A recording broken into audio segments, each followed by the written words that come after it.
手中拿着一杯苦苦的咖啡，散發清潔香味。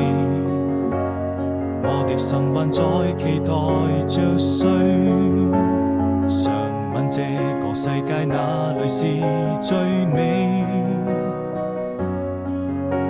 是否愛情都會讓人沉醉？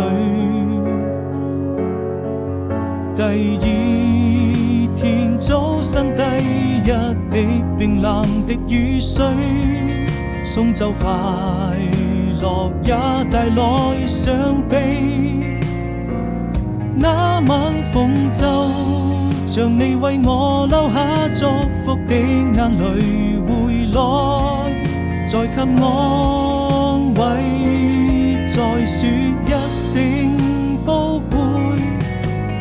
如果要分手，我也希望你好好過，我還能夠就這樣默默祝福你會快樂伴隨。